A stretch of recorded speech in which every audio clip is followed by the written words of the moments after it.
Hey everybody, welcome to the Real United States, and I hope you're enjoying this series. Welcome again to another episode of On This Day, where we are celebrating the 50th anniversary of many things that happened here, in America. Today's an exception. Sometimes they're 40th anniversaries, but anyway, I hope you're enjoying this.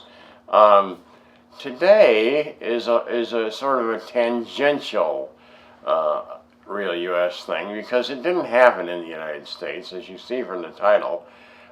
Today is the 50th anniversary, on January 30th, of the famous Rooftop Concert.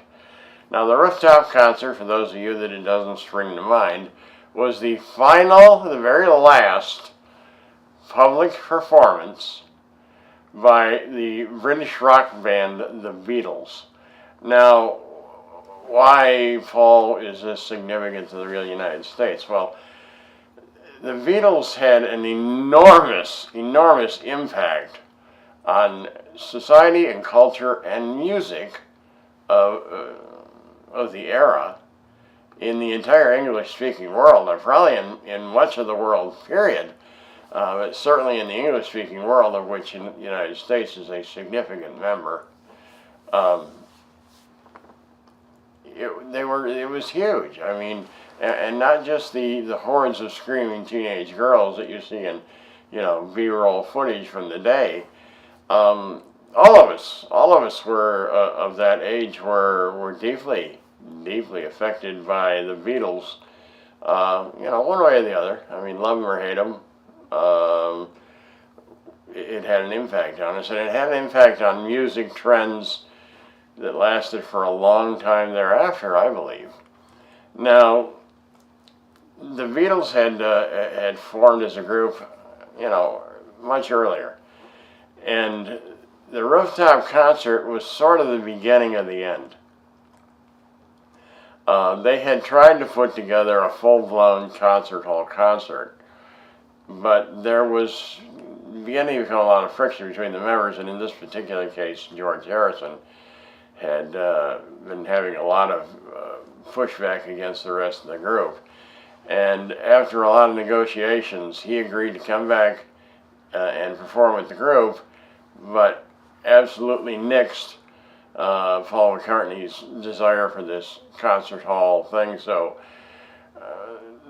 nobody's really sure who came up with the idea, but they finally all agreed, yeah, we'll just do it on the roof of Applecore. Now, Applecore, we'll play on words, was the company, the corporation that the Beatles founded, because they had like $2 million, and it was either give it all to the government or start a business, was what their accountant basically told them, and they said, oh, okay, we'll start a business. So they started Applecore, not to be confused with Apple, the electronics company here in the United States that makes, computers and watches and phones, and different.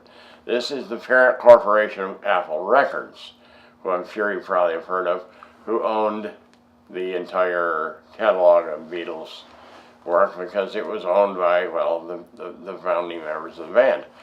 So they did this concert impromptu, without any permits or anything, on the roof of their own, it wasn't really their own building. They actually rented a floor in this building on Baker Street, and they went up there and held a concert. Well,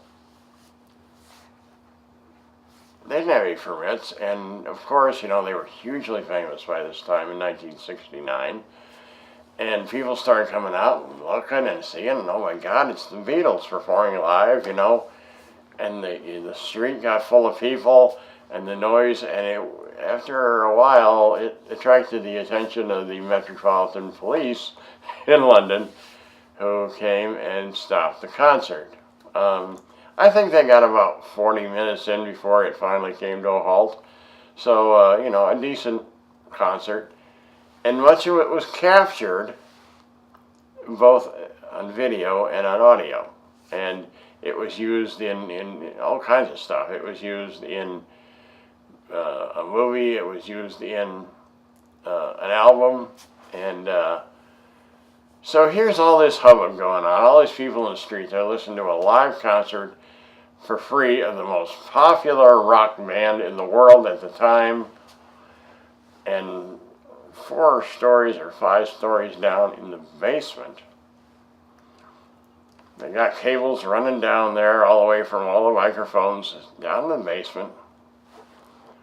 Sits a young man, sound engineer, with 2 8-track tape decks, which I know sound ridiculous by today's standards, but in the day, these were like some of the most high-tech, state-of-the-art audio recording equipment there was.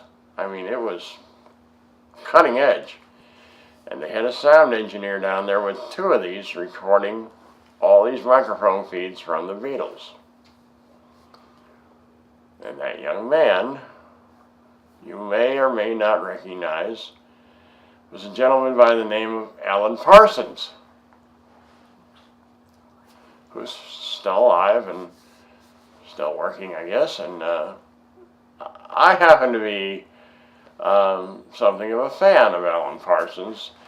Those of you, again, that are, maybe my age-ish, 50s, may remember a band that was popular in the 70s and into the 80s, the Alan Parsons Project, whose, I think, arguably their most famous tune was Games People Play. I like the song. And you hear the first few, first bar or bar and a half of it, and you know immediately what the song is. It's one of those highly recognizable things. You only have to hear 3 seconds of it, and you know what it is. Well, anyway, that was who was in the basement, turning knobs and with his headphones on, all by himself, or I think. Certainly with the headphones and everything, he was in his own little world, trying to get all this balance just perfectly to preserve for posterity. So any of those recordings that you hear from that event were done by Alan Parsons. So I thought that was a kind of a cool, connection of the things that happened during that era. Again, I'm a big Alan Parsons fan. Sorry, guys, if you think that's lame, but I am. A lot of cool things, came out of that era. Anyway, that's the connections, the rest of the story, if you will. Sadly, like I said, this was our last public performance, and it was a free one. Things began to deteriorate. And pretty much by September of 1969, the band broke up. Officially, it was, I think, there was another official dissolution in 1970. It wasn't until 1975 that all the legal battle trouble and the band was finally gone, finished. But essentially in September of 69, they broke up, and said, okay, I'll take the kids, you take the house, and we're all done. And it all, like I say, it all started right around this time in the end of January when, everybody was, their interests were diverging. So this concert really, this was it, folks. This was the last time you were going to get to see this iconic rock band perform.